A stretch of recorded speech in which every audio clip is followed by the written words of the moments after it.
All right, so we're in here. I'm asking everybody to subscribe to the channel, like and share the videos.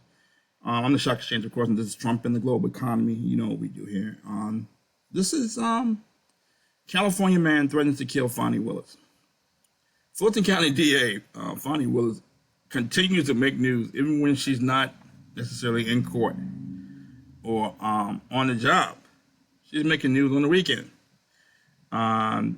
She's probably the most high-profile, one of the most high-profile, if not the most high-profile DAs in the country, and she's prosecuting Donald Trump and several other co-defendants for election interference in Fulton County during the 2020 election. It's big names: Trump, Rudy Giuliani, and several people who work with Trump, and she's created a lot of noise, a lot of news because of alleged impropriety involving her paramour, Nathan Wade. She hired Nathan Wade to help prosecute the case, and Trump's co-defendants implied that it was improper and she should have been disqualified. And she's created news ever since. And so now the Guardian is reporting that a California man has been charged with sending death threats to Fani Willis, the Fulton County District Attorney who's overseeing the Georgia prosecution against Donald Trump over his alleged efforts to overturn the 2020 election. The man, Mark Schultz, suggested that Willis will be killed like a dog in several comments he posted under two separate YouTube live streams. So apparently he's a commenter on some of the YouTube live streams, and this is according to the U.S. Attorney's Office for the Northern District of Georgia. He was charged with transmitting interstate threats to injure Willis because of her prosecution of the former president.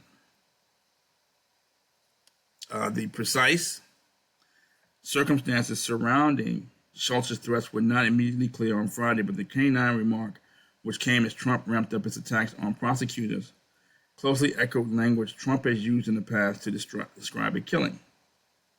So they're tying it to a couple of things. They're tying it, they're saying he's a comment on some of the live streams. So they're watching these comments. They're tracking these comments. And if you need to sue somebody, you don't need a reason. All you need is a lawyer. And there are probably laws in the books that we possibly couldn't fathom. And this says he was charged with transmitting interstate threats to injure Willis because of her prosecution of the former president. And said that some of his threats have been tied to comments Trump has made. He said Trump has said that he died like a dog, Trump said in televised remarks from the White House when describing the death of former Islamic State terrorist group leader Abu Bakr al-Baghdadi following U.S. Special Forces operations in Syria. It said the threats to Willis increased dramatically after the Fulton County District Attorney's Office last year charged Trump and 18 co-defendants. It says no trial date has been set for the Fulton County case, which has been in limbo for weeks, blah, blah, blah, blah, blah. So, there you have it. So Ms. Willis has gotten a lot of attention from the media.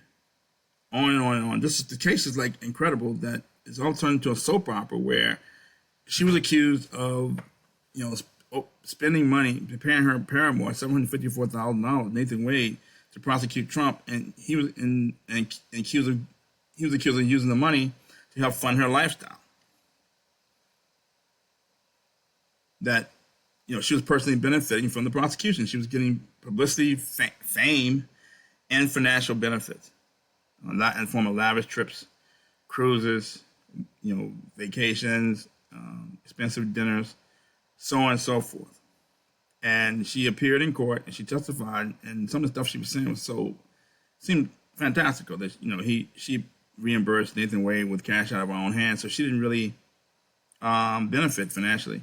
But there was no paper trail or anything from this cash that she paid to Nathan Wade. She said she had it on hand, and the judge, Scott McAfee, said that her testimony had an air of mendacity to it, which is implied that she may have been lying.